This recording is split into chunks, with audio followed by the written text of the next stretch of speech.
Breaking today, Meghan Markle's fashion freeze-out. She has been dumped by Balenciaga just 1 year after she thought, this "I'm going to invite myself" appearance at Paris Fashion Week was going to change her career for good. Meghan Markle made her Paris Fashion Week debut, and there was this awkward interaction with the Balenciaga creative director. Let's look at this.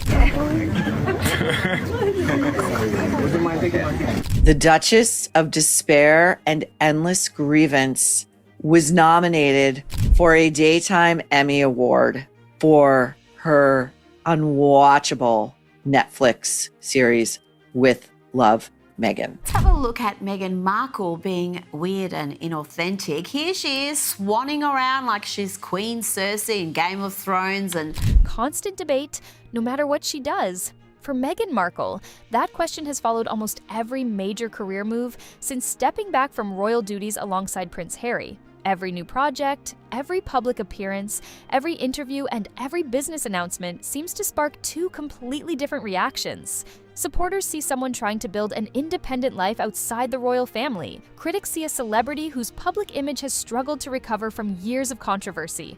The Dragon Slayer lost his case against the Mail, and Meghan Markle, you reveal exclusively, completely rejected by the fashion world. And this has got to hurt Paula, because 9 months ago, this was meant to be the reinvention of Meghan Markle, the end of Was Never, and the start of this dream that she had of transferring into high fashion. Not going to happen, you say? And over the past several months, that debate has become even louder. From Hollywood to the fashion industry, from entertainment headlines to royal commentary shows, Meghan's name has remained firmly in the spotlight. But unlike previous years, many of the conversations have focused less on what she's planning next, and more on whether her influence is changing. It's a marketing campaign, as is everything, as is all of their awards, whatnot. You know, it's almost as if Harry has turned into a professional award winner. And Emmys are quite easy to get nominated for, to be fair, as long as you've got the money, or the production house has the money, or Netflix has the money to promote it to the marketing. It's a very opaque process. That's the question we'll explore today. Because when you step back from the social media arguments and look at the bigger picture, a fascinating story begins to emerge. One that's about celebrity, branding, expectations, and the challenge of reinventing yourself while millions of people are watching every move. And it all begins with fashion. Whose own husband looked like it was a hostage situation when she finally dragged him out for like the final episode. I think Tom Colicchio was in it, and Tom looked visibly uncomfortable at their quote unquote banter. When Harry dared to say that like her mother's gumbo was better than Meghan's or something like that, you know, and he knew that was going to get her. He knew it. For months, entertainment outlets and celebrity commentators speculated that Meghan was entering a new phase of her public career. Instead of focusing primarily on documentaries, interviews, or podcasts, attention shifted toward luxury brands, lifestyle ventures, and fashion. The timing made sense. Fashion has long been one of the most influential industries for global celebrities. A single successful partnership with a major luxury house can reshape a public image almost overnight. Hollywood stars, athletes, musicians, and even business leaders regularly use fashion collaborations to introduce themselves to entirely new audiences. She pinned her hopes on this being the house. Now, our understanding 9 months ago, Paula, and I certainly reported at the time, that she had tried lots and lots of different fashion houses, but Balenciaga was the one. Yet, as usual, and this reminds me a bit like when she did the guest edit of Vogue with Edward Enninful back in her time within the royal family.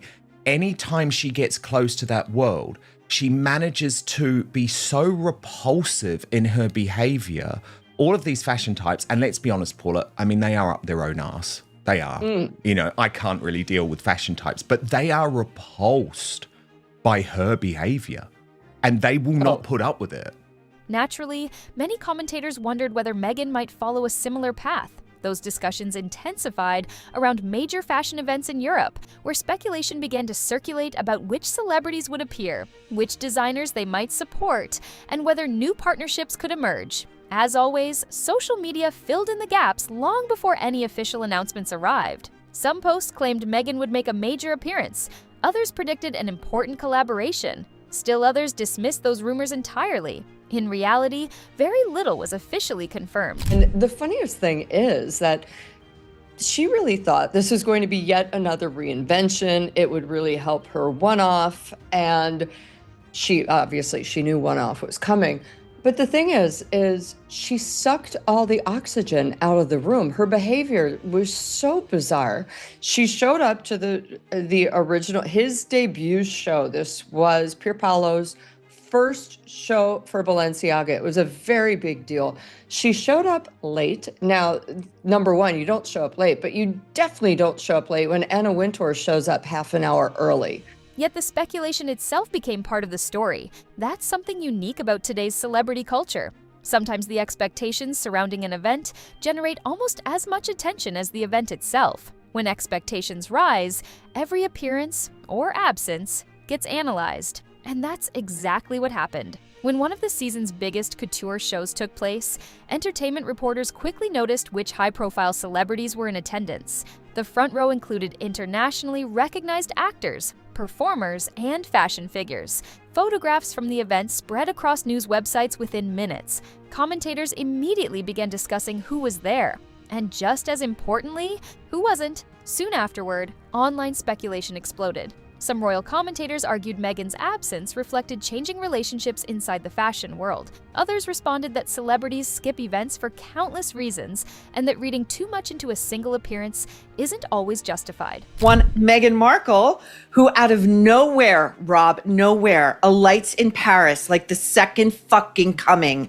I mean, she is swathed in white on cream on white like she's the Messiah. And over she went to the Balenciaga show. And never forget, Balenciaga came under heavy fire 2 years ago for an advertisement that we are showing here. This is a full-on ad, not for a high fashion house, but for pedophilia. This was a holiday ad campaign launched by Balenciaga in November 2022, featuring a small child holding up a teddy bear dressed in bondage gear. Without official confirmation from those involved, many of those claims remain speculative. Still, the conversation refused to disappear. Instead, it grew. As more opinion pieces appeared, attention shifted back to previous public appearances and long-running debates about celebrity etiquette. In the fashion industry, timing, presentation, and first impressions matter enormously. Arriving on schedule, respecting event protocols, and keeping the focus on the designers are traditions that many insiders consider essential. So cringe to watch, isn't it? Very. So awkward. But fans are slamming Meghan for this, calling her the Duchess of Hypocrisy for attending Balenciaga's show, seeing as there was a lot of controversy around this brand and an ad that was seen as quite creepy that involved children. That's right. So the ads were very creepy. They were offensive, actually, more than creepy, I think. And they were children posing with teddy bears in bondage gear. And Balenciaga's brand was in the toilet almost overnight, really. Over time, various media reports and commentators revisited stories surrounding earlier fashion events involving Meghan. Some questioned whether media attention had become too focused on celebrity guests instead of the collections themselves. Others argued that those stories had been exaggerated by critics looking for another reason to attack her. That split has become increasingly familiar. Nearly every discussion involving Meghan now follows the same pattern. One side views the criticism as evidence of declining influence. The other sees it as proof that every move she makes receives disproportionate scrutiny. Whatever your opinion, this is not an accident. To get Meghan Markle to Paris, she flew in first class, she stayed at a 5-star hotel, she had security with her, she had her own hair and makeup team waiting for her in Paris. It could have cost around about $800,000, $900,000, maybe $1 million to just get her there. I've worked in the fashion business. Having somebody that's a huge star on the front row is very important. These celebrities often get paid by brands. They certainly get their transportation covered. So to get Meghan there was a big deal. They wanted her. She wanted to go because now she has dreams of becoming a fashion ambassador. She would love to have a $10, $20 million campaign from a fashion house, let's be honest. There's little doubt that public perception has become one of the biggest challenges facing both Meghan and Prince Harry. Because perception shapes headlines, headlines shape conversations, and conversations often shape opportunities. That's especially true in Hollywood. Unlike many industries, entertainment relies heavily on public image. Studios, brands, streaming platforms, and advertisers constantly evaluate audience reactions before investing in future projects. Success isn't measured only by viewership. It's also measured by reputation, audience engagement, and long-term commercial potential. Anna Wintour is kind of seen as the period on the end of the sentence. Nothing comes after Anna. So she sat down and everyone just sat there and waited and waited. And finally, Meghan waltzes in and with her head held high as if she's royalty and stops, does all the photos, all of this, and makes it even later, then sits down, proceeds to giggle as a model trips on the runway. She was quickly silenced by her good friend Marcus. Over the past few years, Meghan has expanded into podcasts, documentaries, lifestyle content, and business ventures. Some projects attracted significant attention simply because of who she is. Others received mixed reactions from critics and viewers. Most recently, her lifestyle programming generated another wave of online discussion. Supporters praised its relaxed style and focus on home, cooking, and entertaining. Critics questioned whether it felt authentic or connected with broader audiences. As reviews appeared, social media amplified every opinion. Positive clips circulated among supporters. Negative clips spread just as quickly among critics.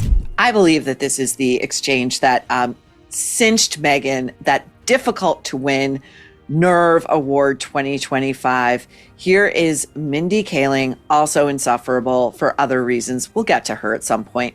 Mindy Kaling looking starry-eyed, almost starstruck with Meghan in the kitchen and trying to make Meghan Markle seem a little bit relatable. And you know, if there's one thing Meghan Markle does not want to seem, despite the ostensible premise of this show that Netflix just canned, binned, tossed in the garbage this year, it's this exchange. Here we go. Before long, the conversation surrounding the show became almost as prominent as the show itself. And that highlights perhaps the biggest challenge facing Meghan today. She's no longer judged only by what she creates. She's judged by what people already believe about her before they press play. That creates an unusually difficult environment for any public figure. Every interview becomes a headline. Every comment becomes a debate. Every public appearance becomes another test of public opinion. Whether that's fair or not is something viewers continue to argue about. But there's another dimension to this story that may be even more significant.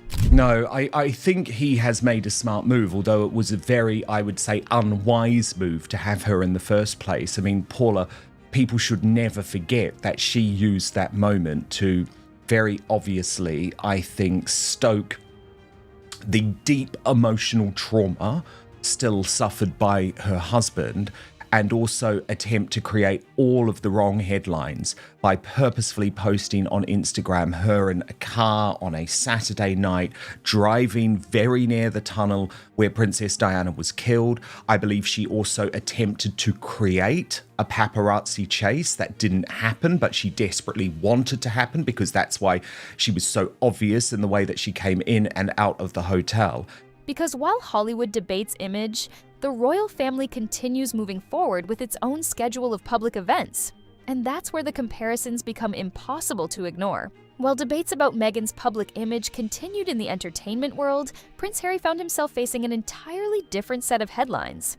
Unlike the early years after stepping back from royal duties, when interviews and major media deals dominated the news, the conversation has increasingly shifted toward legal battles, public perception, and questions about the couple's long-term direction. For many royal commentators, that's a significant change. Just a few years ago, almost every announcement from the Sussexes generated worldwide excitement. Streaming deals, publishing contracts, high-profile interviews, award appearances. There was a sense that anything connected to Harry and Meghan would dominate the news cycle. And surely, Paula, given the headlines that created, Balenciaga must have looked at that behavior as well and thought this has a negative impact on our brand. Well, they learned, as many other brands and people have learned, that unfortunately when doing business with Meghan, there's no attention for anyone else but Meghan. And it is almost always negative. Now, a lot of people assumed that because she has a high Q rating and everyone knows who she is, that it would get them a lot of attention and the PR would rub off on them. Unfortunately, it is all negative, and people don't buy the products that she shills. They want to see her and read about her. Today, however, the atmosphere feels noticeably different. The headlines haven't disappeared, but the tone has changed. Increasingly, commentators are asking whether the couple's biggest challenge isn't attracting attention. It's changing the conversation, because attention and popularity aren't always the same thing. One recent example illustrates that perfectly. Meghan's lifestyle series became one of the most discussed celebrity shows online. Depending on where you looked, reactions couldn't have been more different. Supporters praised its calm presentation, polished visuals, and focus on cooking, gardening, and home life. They argued that not every television series needs to be dramatic or groundbreaking to find an audience. Critics, however, saw things differently. Many questioned whether the series felt authentic. Others argued that the format didn't offer anything particularly new in an already crowded lifestyle market. I'm Sussex now. I'm Sussex now. You fuckwit! Oh my God, she's fucking insufferable. If you would like some real entertainment, may I direct you to a little spoof called, I believe it was called With Love, Meghan with a Y. And that is Megyn Kelly and I spoofing that entire enterprise.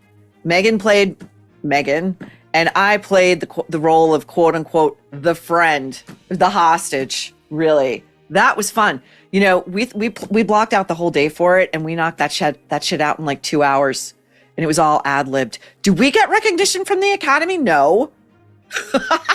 Now, a few other of the esteemed nominees at the Daytime Emmy Awards. We cannot wait. As discussed, The Nerve is going to do our second Emmy red carpet live stream, but that's for the primetime Emmys.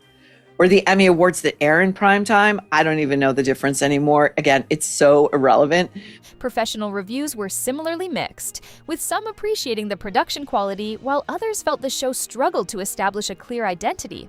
As often happens with high-profile celebrities, the online discussion quickly became bigger than the program itself. Individual clips began circulating across social media. Short moments were edited, reposted, and debated thousands of times. Among the most widely discussed was Meghan's conversation with actress Mindy Kaling. During the exchange, Meghan corrected the way Mindy referred to her, saying, "I'm Sussex now." Supporters interpreted the moment as a simple clarification about how she prefers to be addressed. Critics viewed it as awkward and unnecessary.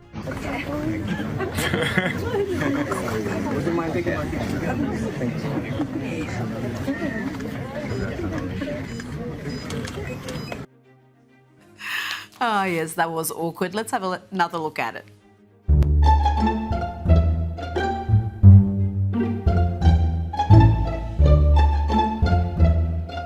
The clip spread rapidly across platforms, generating countless reaction videos, opinion pieces, and commentary. Within days, what had been a brief exchange became one of the defining talking points surrounding the series. That's the reality of modern celebrity culture. Sometimes a 10-second clip attracts more attention than an entire television season. And once a narrative takes hold online, changing it becomes incredibly difficult. The same pattern has followed Harry and Meghan for years. Every interview, every speech, every public appearance, every business announcement. Supporters and critics often reach completely different conclusions after watching exactly the same event. That level of polarization is unusual, even by celebrity standards. Accepting an award as Humanitarian of the Year on Thursday for protecting children online.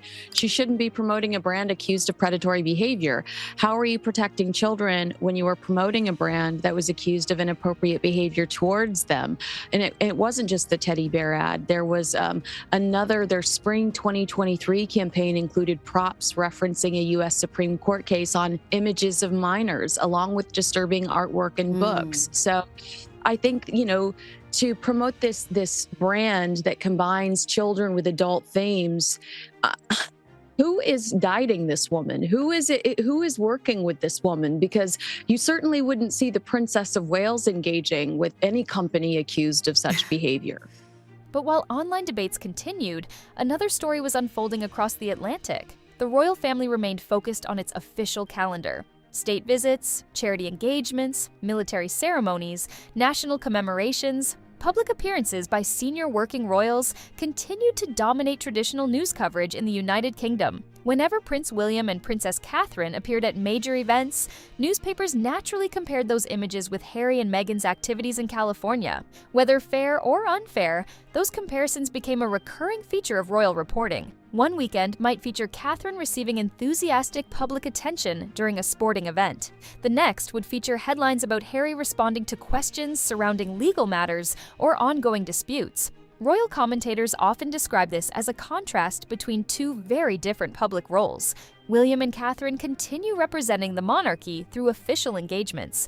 Harry and Meghan are building careers as independent public figures outside the institution. Now, the Duchess of Sussex is also facing a backlash for posting a video of herself riding in a limo with her feet up near the Parisian tunnel where Princess Diana died. Kinsey, is that criticism a little bit unfair?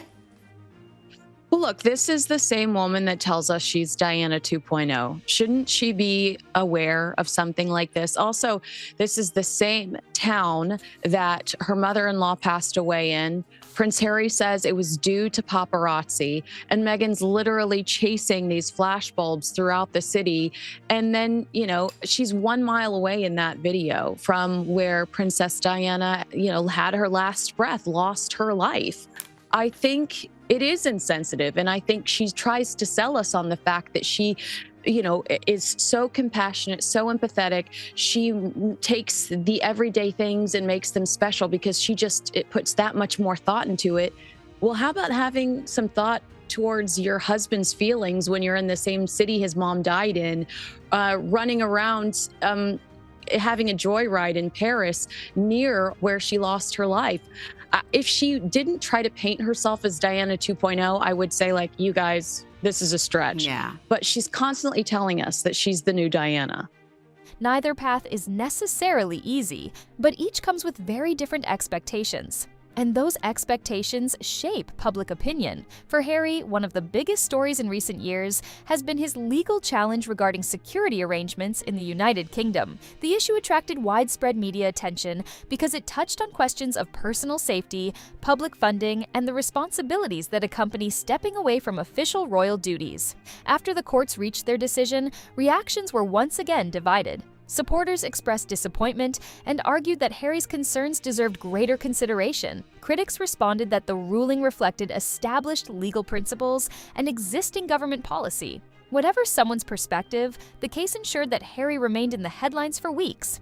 It also reignited broader conversations about the couple's relationship with the royal family. Would relations improve? Would communication increase? Could there eventually be some form of reconciliation? Those questions continue to appear whenever new reports emerge.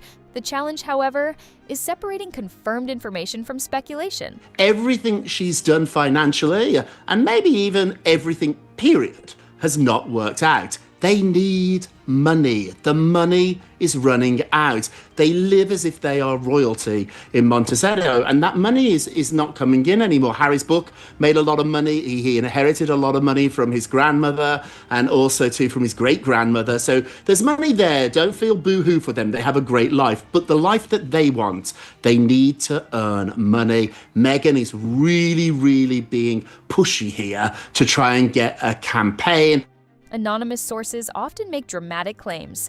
Commentators offer competing interpretations. Social media fills the remaining gaps with theories of its own. As a result, even relatively straightforward developments can become surrounded by rumors within hours. That's why public perception has become such an important part of this story. Not because every rumor is true, but because repeated speculation influences how many people interpret future events. For Meghan, that means every business venture is viewed through the lens of previous controversies. For Harry, it means every public appearance is measured against expectations shaped by his royal past. And even the people who say they don't, they do, because it's all schadenfreude. But at the same time, they do not want to buy those products that are associated with her. So he definitely got Sussexed in that respect.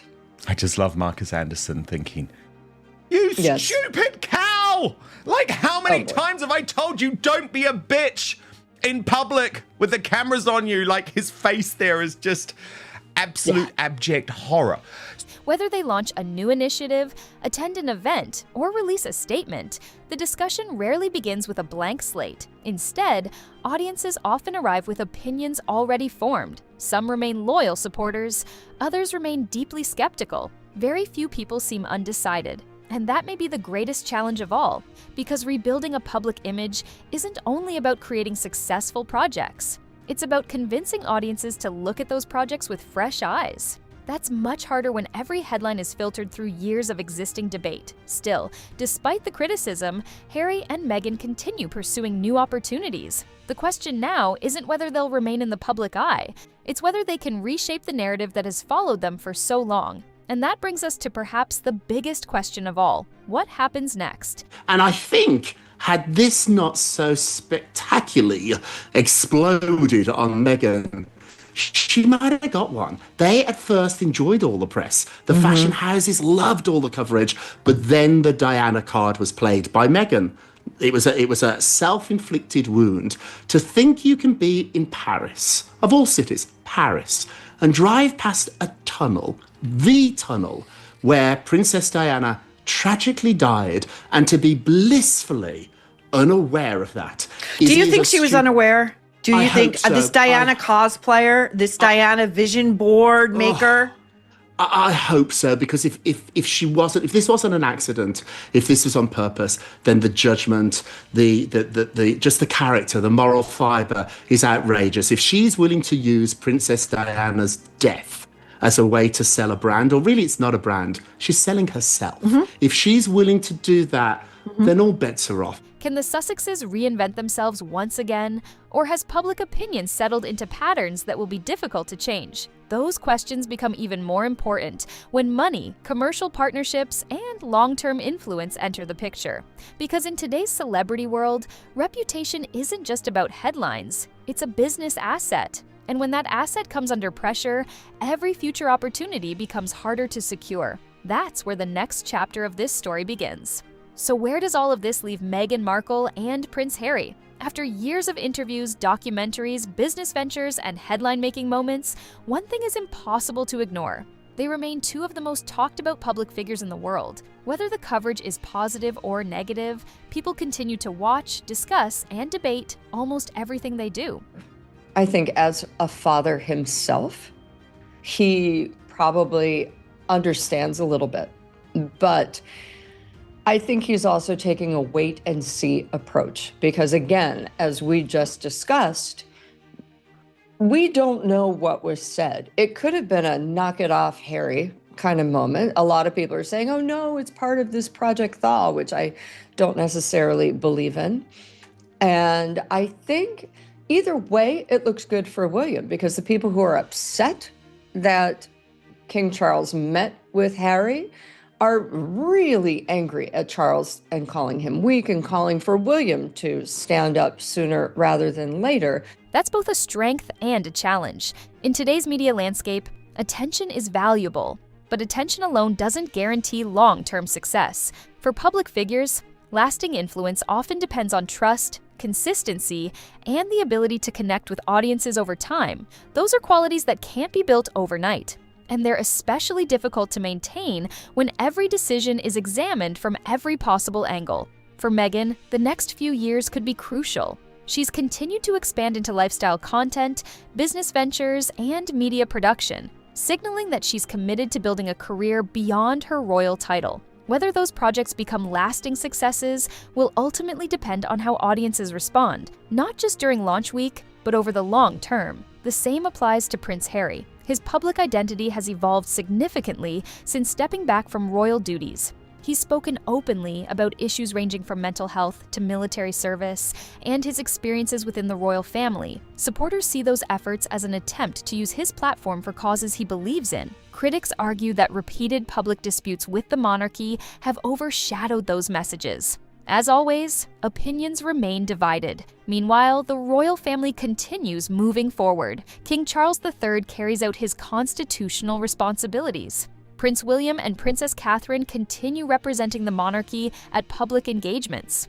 And younger members of the family are gradually becoming more visible, reminding everyone that the institution itself continues to evolve. That ongoing contrast naturally fuels comparisons in the media. Some commentators see it as evidence that the monarchy has entered a new chapter. Others believe there's still room for reconciliation in the future. Only time will answer that question. History has shown that relationships within the royal family can change in unexpected ways. For now, though, the focus remains on what comes next. Will Harry and Meghan unveil another major media project? Will new business partnerships reshape public opinion? Or will the debate surrounding their public image continue to dominate every headline? No one knows for certain.